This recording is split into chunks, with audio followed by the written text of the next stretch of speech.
Olá, gente, tudo bom? Você já me conhece, meu nome é João França, seja bem-vindo ao nosso canal. Gente, o nosso canal hoje, eu vou trazer um vídeo para vocês sobre questões relacionadas ao nosso atual momento político no qual o Brasil se encontra e o momento crucial que nós vivemos, em que as pessoas têm se manifestado pró um grupo contra outro, né? É sobre isso que eu quero tratar. Eu quero dizer para vocês que quem é o João Ricardo? O João Ricardo não é ninguém.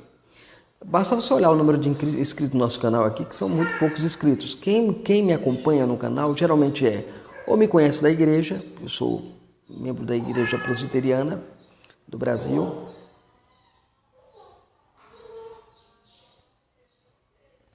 e também quem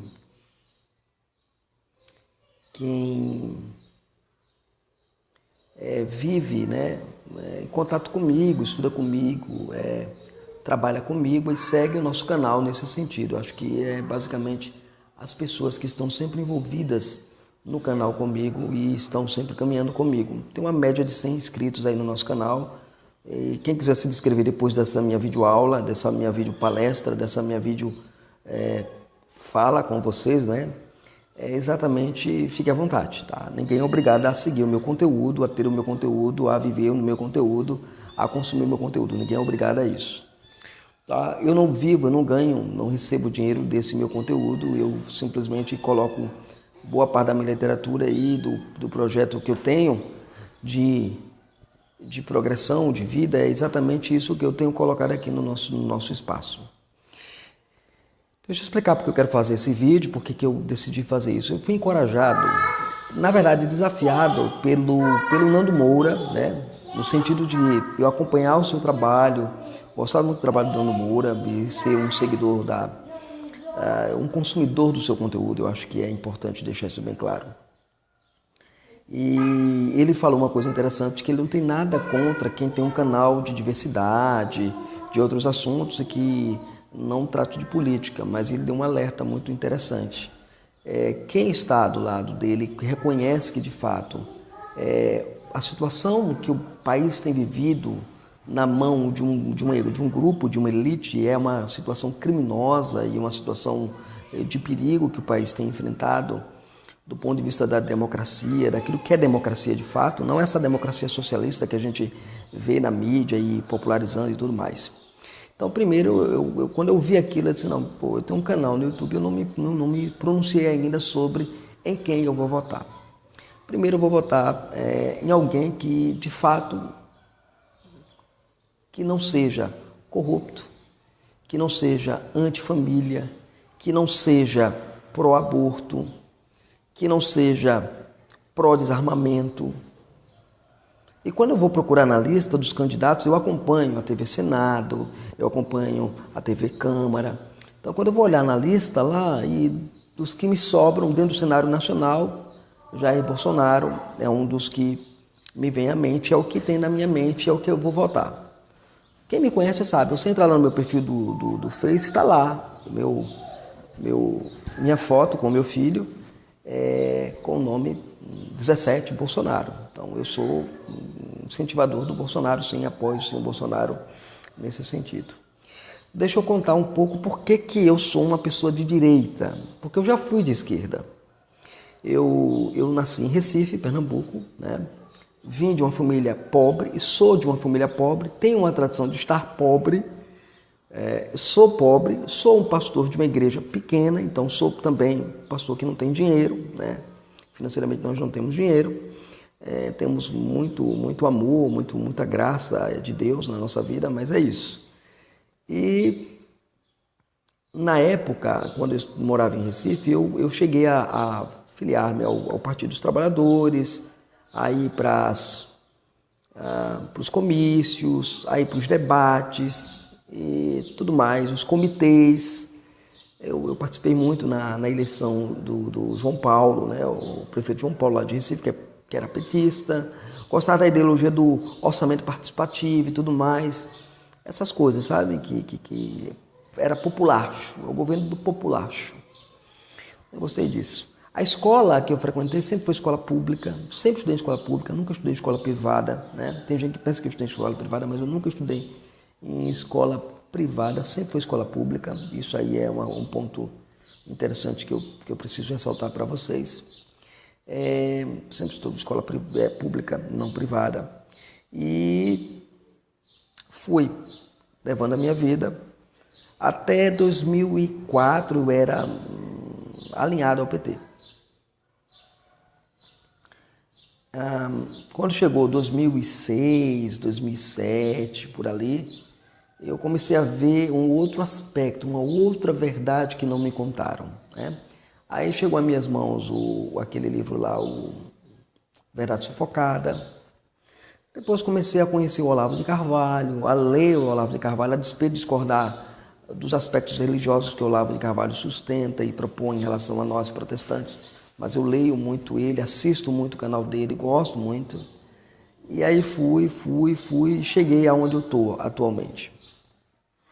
Eu sou um cara de direita hoje por conhecer um pouco sobre direita, né? Hoje eu conheço um pouco mais do que eu conhecia antes. Aí comecei a ler alguns teólogos reformados, protestantes, que também têm um viés de direita em relação a político, aspecto sociológico, aspecto econômico, né? O Gary North, o Rushdown e por aí vai. Mas a minha guinada se deu exatamente de maneira muito forte no primeiro congresso de cosmovisão cristã realizado aqui pela mocidade, pela juventude da região de Ipirá e regiões, né? Onde se juntaram aproximadamente 200 jovens, estudantes, universitários, acadêmicos que estavam lá. E os organizadores do evento me convidaram para levar uma palestra sobre marxismo cultural. E eu fui tratar sobre marxismo cultural, que eu já ensinava na igreja, né? Sobre marxismo cultural, mostrando o perigo do marxismo cultural apenas para a igreja local e tudo mais. Em todas as igrejas por onde eu passo, eu sempre procuro dar um norte, um viés teológico e de direita para o entendimento da nossa sociedade como um todo. Eu trabalho muito esse aspecto nas igrejas. E aí o pessoal disse, não, isso é muito bom, então vamos trazer você para fazer uma palestra aqui sobre esse tema. Então o tema que eu levei que foi tratado foi... O tema geral era o marxismo cultural e seus efeitos nocivos à fé cristã. Naquela ocasião, eu fiz uma palestra, né, acabei escrevendo sobre isso, um artigo sobre esse tema, que é exatamente a influência do marxismo cultural na educação, na justiça social e na educação, justiça social e na política. No aspecto político, né? São as três áreas fundamentais que a gente tem. Então, na educação, eu mostrei o perigo dessa educação, né? Dentro do aspecto marxista-cultural, o que foi que Gramsci fez, né? Fazendo com que a educação primária fosse alvo do seu ataque, não mais a revolução armada e tudo mais, do velho marxismo para o novo marxismo.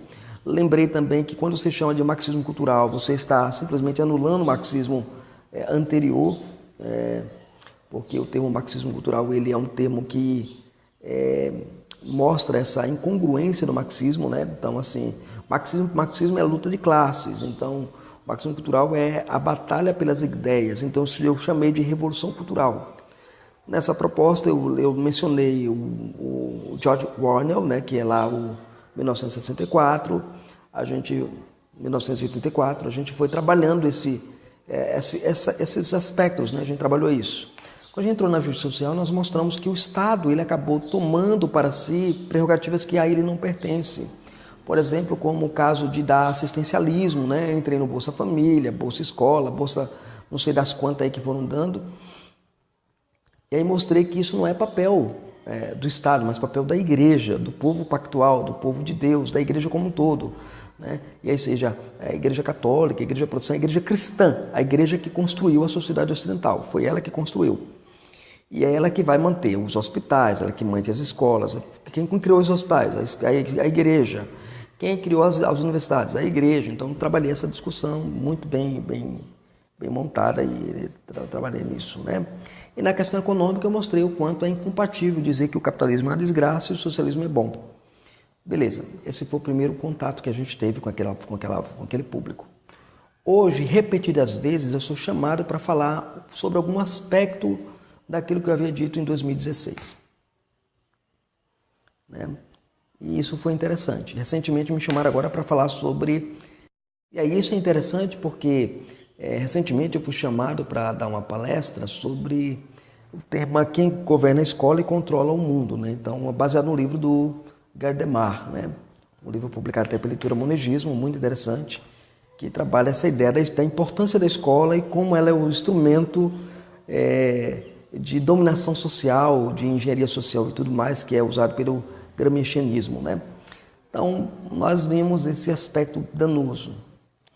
E aí, depois disso tudo, eu cheguei a essa conclusão. Disse, não dá para ficar apenas declarando que você é direita, mas não chegar a um público mais de aspecto maior e dizer você é de direita e por que eu voto no Bolsonaro. Aí eu vou dizer agora por que eu voto no Bolsonaro.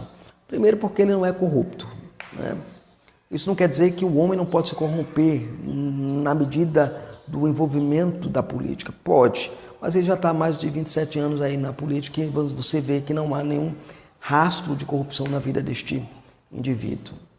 Também reconheço que ele se chama Messias, mas ele não é um Messias redentivo, porque eu não acredito que o Estado ou que algum agente político possa resolver toda a problemática do Estado como um todo. O que a gente tem que fazer é diminuir o poder do Estado, limitar o poder do Estado, as esferas de atuação do Estado e não dar ao Estado o que nós fizemos. Foi o que nós fizemos. Nós demos ao Estado a nossa educação, por isso que nós temos um emburrecimento geral, porque é uma guerra contra a epistemologia, uma guerra contra o conhecimento, contra a natureza do conhecimento, dentro das universidades, dentro das academias. Isso é muito nítido. Entregamos os nossos filhos para o Estado, criando a chamada escola integral, como instrumento de dominação e doutrinação, né? Tanto é que teve um bendito do STF que disse que uma das funções da escola é proteger os filhos dos seus pais. Isso é uma vergonha, isso aí é uma coisa muito vergonhosa que a gente vai ter. Então demos os nossos filhos para o Estado através da educação estatal e a nossa saúde nós entregamos a um sistema falido, um sistema único de saúde, que é uma coisa horrível, e sem contar nas outras esferas que nós poderíamos pontuar aqui. Então, esse é o primeiro ponto que eu queria ressaltar com vocês. Ele não é um corrupto. Segundo, ele não é um político que se apresenta... Eu não conheço o Jair Bolsonaro pessoalmente, mas eu me simpatizei com ele no dia quando teve a questão daquele impeachment, lá da declaração do voto de impeachment, quando ele falou do Coronel Brilhante Ustra. Aquilo me despertou muito, porque quando ele menciona e faz a honraria a Coronel Brilhante Ustra, eu sempre ouvi na escola que aquele cara era um ditador, que era um sanguinário e tal, e quando eu fui ler a história, eu disse, não, o cara lutou por um país melhor. Houve excessos? Houve, né? O regime militar, ele trouxe os seus excessos, mas foi o que conseguiu preservar alguma coisa dessa nação chamada Brasil. Para onde a gente está indo? A gente está caminhando para exatamente essas duas polarizações. E é uma coisa que eu notei, você pegou aí os 13 anos aí de governo petista praticamente, Lula, Dilma, e essa desgraça que houve, e mais essa desgraça que está no governo do Temer, né? Respeitando o presidente da República, eu acho que ele merece todo o respeito, toda a honra enquanto presidente. A Escritura, a Bíblia diz que ele é ministro de Deus, mas ele está fazendo tudo errado, aquilo que é a ordenação que Deus coloca ele, como diz Calvino, né? Tem que haver uma resistência legítima quando ele não cumpre o seu papel de ministro de Deus. Então, o que acontece? Você não via a polarização presente, você não via ninguém estar num polo de um lado e no polo do outro e alguém atacando de um lado e do outro. Em 89 você vai ter lá um aspecto mais ou menos mediático lá entre Collor e Lula, né? Você vai ter lá aquele aspecto mediático e Collor mais bonitão, então ganha.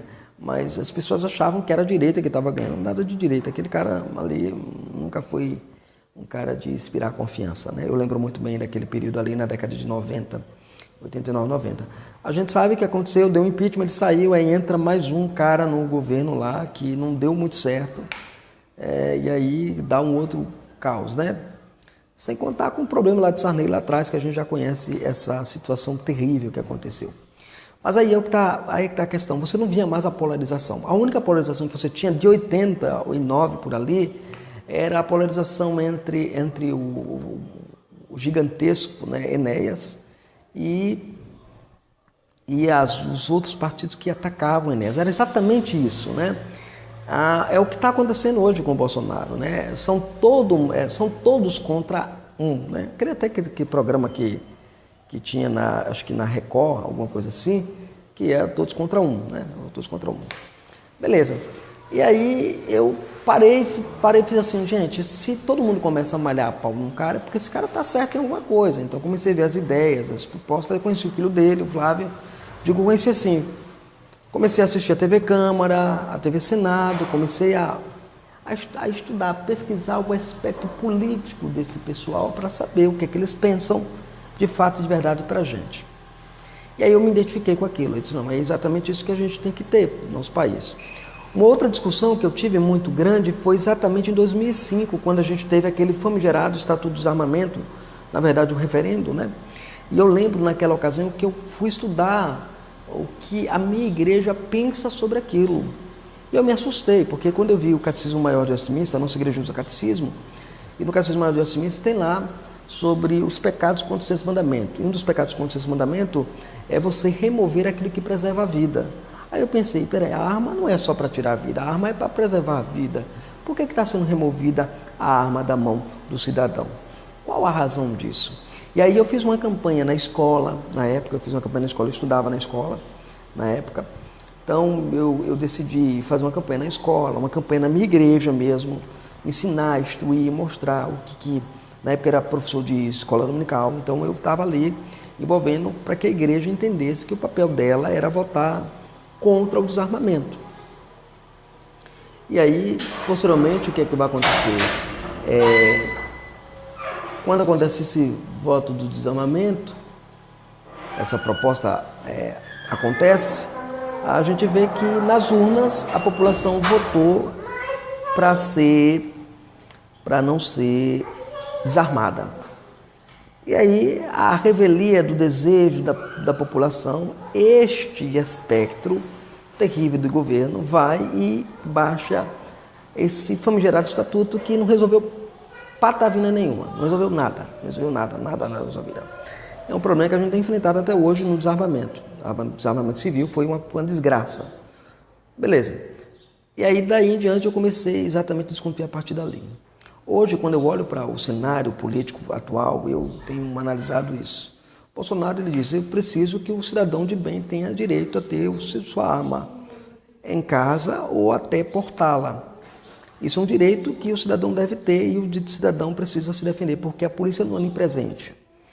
Eu diria que voto nele também, não apenas por esse aspecto, mas também pelo aspecto da polícia. Durante muitos anos eu fui ensinado, cascanhado na minha cabeça, na sala de aula mesmo, na doutrinação mesmo que acontece na sala de aula, de que polícia não presta, que polícia não é nada, que só tem 2 indivíduos que têm que ter arma no mundo, né? Eu fiz até uma palestra sobre isso numa igreja aqui na nossa região, uma igreja grande, que me convidaram, aí eu falei sobre a Bíblia, a fé reformada e o uso de armas. Então eu falei sobre esse tema e exatamente isso que eu tenho notado, as pessoas, elas dizem assim, olha, só existem 2 pessoas que podem ter armas no mundo, primeiro o policial e segundo o bandido. Mentira. Todo cidadão pode ter arma. O bandido é que não deveria ter, mas é quem tem arma. Ele tem arma não é por causa do cidadão, né? Lembra lá que o que foi que o governo fez? O governo disse, a população quis se desarmar, não quis. O que o governo fez? O governo disse assim, olha, traga a sua arma, que a gente paga para a sua arma R$400. Entenderam? O governo usou um dinheiro que não tinha, né, na verdade, para comprar as armas do cidadão de bem. Ele desarmou sem o cidadão dizer assim, olha, não, ele ofereceu um dinheiro pela arma. A população pobre, né, com a arma em casa, que era o único meio que ele tinha de defender-se naquele momento, ele precisando de dinheiro, o governo sabendo disso, vai lá e compra a arma do indivíduo. Fora as campanhas dos atores e atrizes globais na época, falando que a arma mata, que a arma é assim. Aí eu pensando nesse aspecto recentemente, discutindo sobre isso na nossa igreja aqui, na nossa cidade onde a gente reside atualmente, e é interessante discutindo sobre esse tema, aí, não, mas a arma mata, a arma mata, vamos lá. O Jair Bolsonaro estava na sua campanha lá, e alguém veio e empunhalou né, enfiou a faca no bucho do Bolsonaro, ou na peixeira, como se diz lá no Pernambuco, né, minha terra. Cara, aí você pensa assim, não, peraí, o que é isto? Isto é o quê? O que é isto? Né? Então vamos demonizar as facas, vamos tirar todas as facas do cenário. É muita burrice, é muita idiotice junta. Né? Esse é um ponto que, por isso que eu votaria nele.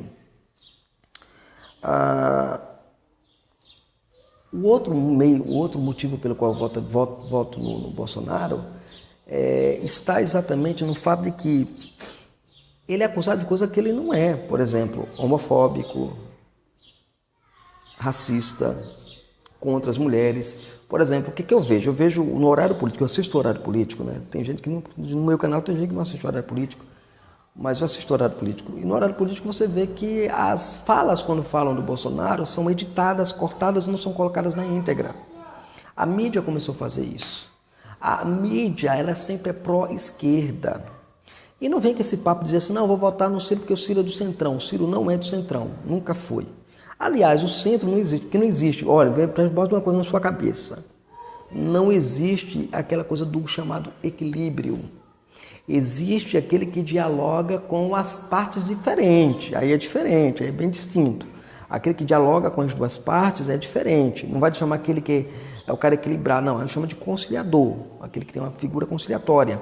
Mas o próprio conciliador tem seu posicionamento em relação ao aspecto político, religioso e econômico. Então todo mundo sabe disso, que ninguém é centro. Ou é direita ou é esquerda, acabou. Aí o que acontece? A mídia vende a imagem do Bolsonaro de um cara machista. Né? Recentemente me chamaram para dar uma palestra sobre machismo e feminismo e a sua influência no relacionamento a dois. Então falei, né, sobre esse aspecto e eu quero falar isso aqui com vocês, exatamente isso. Quando você fala de machismo, o que você está falando de machismo? Você já viu os homens se reunirem em agremiações, em grupinhos e não, vamos lascar a vida das mulheres? Vocês já viram isso? Bom, nunca vi, mas eu já vi mulheres escreverem para mulheres para abandonar seus maridos, deixar seus maridos, abandonar a sua feminilidade. Há uma diferença entre feminismo e feminilidade. Então, o feminismo é um sistema arquitetado, engendrado para destruir e desconstruir aquilo que é família, aquilo que foi proposto por Gramsci. Ela usa a cartilha do Gramsci, usa a cartilha do Hitler e tudo mais, né? Então você vai ter os caras malhando o pau no cara, dizendo que o cara é isso, é aquilo outro, é aquilo outro, é aquilo outro, é aquilo outro. E quando você vai olhar na íntegra, de fato, o que foi que ele disse, o que foi que ele falou, você se assusta com a manipulação que a mídia, a grande mídia, grande mídia aqui você pode chamar de Globo, de tudo, né? De tudo, tudo. A Globo é o quadro modelo que as pessoas acabaram importando. Aqui, graças a Deus, aqui a gente não tem essa TV em nosso sistema. Obrigado, viu, filha? Minha filha me dando dinheiro agora. Minha filha é uma capitalista. Então, é uma coisa, sim, terrível que nós temos enfrentado no nosso cotidiano como um todo. Então, a minha proposta para você, que é meu seguidor nesse canal, se você quiser deixar de seguir, fique à vontade. Mas o nosso voto é de Bolsonaro. Até rimou, fique à vontade, o nosso voto é de Bolsonaro. Agora, deixa eu falar uma outra coisa que me preocupa muito. Diante de todo esse cenário que nós enfrentamos, há um risco maior, que é o risco das urnas eletrônicas. Por que eu digo que é o risco das urnas eletrônicas?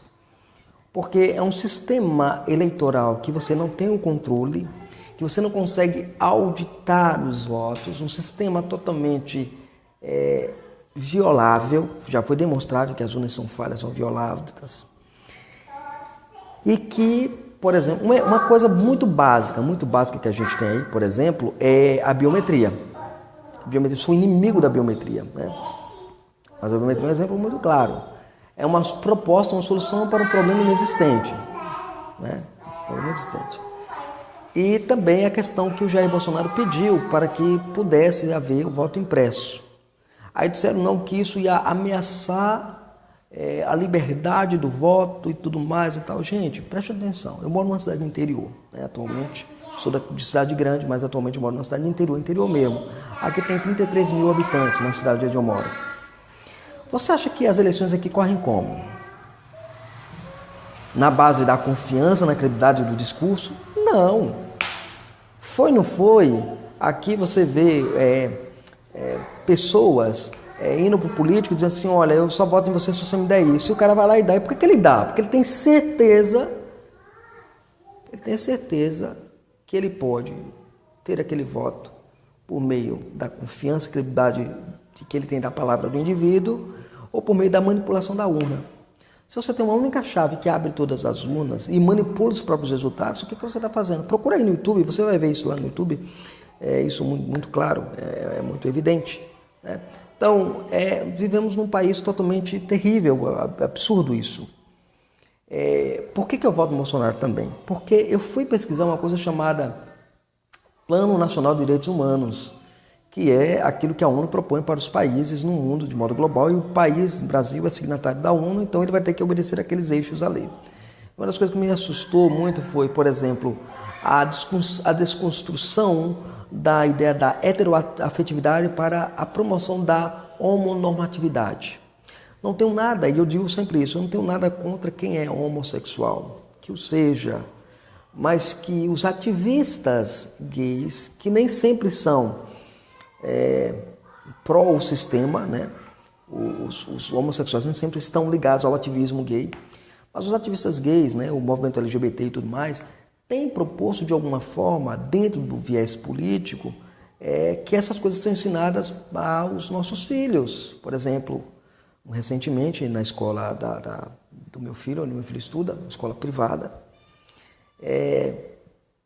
se fez uma reunião de pais e mestres e foi uma psicopedagoga dizendo que ia pegar os meninos, mandar para os meninos uma bonequinha para os meninos cuidar em casa e uns brinquedos masculinos para as meninas brincarem em casa. Bem, meu filho e minha sobrinha estudam lá, nessa escola. Eu não pude ir porque eu tinha que dar aula na faculdade, minha esposa foi, e quando viu isso, minha esposa estourou logo, disse, olha, se você for mandar a bonequinha, eu trago de volta para a diretora engolir. Porque meu filho não precisa de boneca para ser homem ou para cuidar bem de uma mulher. O meu esposo, ele, desde que eu conheço, ele cuida da casa, zela pela casa quando julgar necessário fazê-lo. E, até onde eu sei, minha sogra disse que ele nunca brincou com boneca. Então, para cuidar da casa, para ajeitar a casa, porque eu sei cozinhar, só não sei fazer uma coisa, só não sei passar roupa. Mas o resto dá para fazer numa casa. Minha mãe me ensinou a fazer isso, porque eu morei 2 anos praticamente sozinho, saí de Recife e fui morar sozinho no meio do mundo, trabalhando, e você tinha que dar conta do recado. Então, a gente sempre foi treinado a sobreviver no meio desse mundo, né? A gente tudo pobre, a gente tem que saber como enfrentar o mundo, como de fato o mundo se mostra a nós. E aí, minha mulher foi lá e confrontou isso, e graças a Deus isso não aconteceu na escola. Mas veja, tinha 90 pais e só um se levantou. É como hoje, eu tenho, por exemplo, o Nando Moura, que está lá metendo pau, dizendo, olha, acorde Brasil, né? Tem o pessoal lá do Beni Barbosa, do Flávio Quintela lá, lascando pau, acordem, não é desse jeito.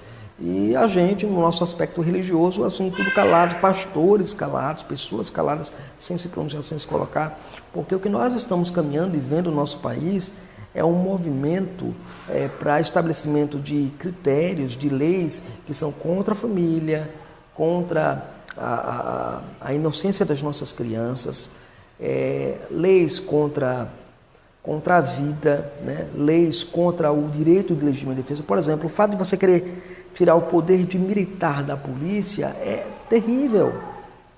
Terrível. O fato de, por exemplo, você limitar calibre para que a polícia use já é uma coisa absurda. O fato de tirar a arma do cidadão já é uma coisa absurda demais, e por aí vai. Então eu voto no Bolsonaro exatamente por causa desses critérios que eu tenho mostrado aqui para vocês e falado. Você não é obrigado a concordar comigo, eu também não sou obrigado a concordar com você. Então o que é que eu te peço? Pense, reflita, né? Tenha essa consciência aí de que nós precisamos salvar o país. foi com o discurso democrata socialista que a Venezuela hoje é o que ela é. Foi com esse mesmo discurso que Cuba se tornou o que ela é hoje. Foi com esse discurso aí absurdo que a antiga União Soviética se tornou o que foi durante muito tempo. A China, de igual modo. Então você vai ter o comunismo e o socialismo caminhando junto para dar poder ao Estado. O Estado hoje é divino, você cultua o Estado, você dá tudo ao Estado, você dá sua alma, sua vida, seus filhos, sua saúde, seu suor. E o Estado, em contrapartida, como tem uma política keynesiana de economia, né? O nosso Estado é uma política keynesiana de economia, vai dizer assim, o Estado ele intervém nas relações econômicas e aí depois, quando você aperta as coisas, a culpa é de quem? Do empresário. Por isso que eu voto no Bolsonaro, porque o empresário é quem te dá emprego, é quem te dá condição de você ter algum salário. Se você pegar a sua Constituição Federal, ela é inclinada maciçamente ao esquerdismo. Ela não é uma Constituição que diz assim, ela é balizadora, não. Tanto é que ela é tão mal formada, basta você assistir os vídeos, o curso, né, de Constituição do Ives Graham Martins, que é gratuito. Você pode fazer esse curso lá no site do Ives Graham Martins e você poderá ter aí um acesso de conteúdo sobre a nossa Constituição e saber, de fato, porque ela é cheia de emenda, cheia dessas coisas aí que a gente tem. Então, eu diria para você, eu voto no Bolsonaro porque ele é pró-família, ele é pró-vida, ele é pró-defesa. Então, eu votaria nele por isso. Ele não vai ser o salvador desta pátria, mas ele vai ser alguém que pelo menos vai fazer a diferença. E eu digo assim, o meu medo hoje não é dele ganhar, o meu medo é dessas urnas eletrônicas serem de fato manipuladas como elas são manipuladas. Elas são manipuladas. Veja, a mídia todinha está contra o cara, a mídia todinha. A mídia todinha está contra o cara. Por quê? Então a gente precisa pensar um pouco sobre isso, tá bom? Eu queria mandar um abraço a todos vocês, Deus abençoe vocês. Deus está acima de tudo e de todos e o Brasil precisa ser amado por todos nós. É isso que nós precisamos ter como lema da nossa vida, nossa luta, nossa batalha. Quero mandar um abraço e agradecer ao Nando Moura, pelo despertar, tá? Pelo despertar dado a mim, especialmente a mim. Eu assisti o vídeo, todo dia eu acordo, vou assistir, vou ver o seu canal. E eu queria agradecer por isso, tá bom? Deus estenda a graça sobre a tua vida. E, gente, dia 7 é 17, 17, 17.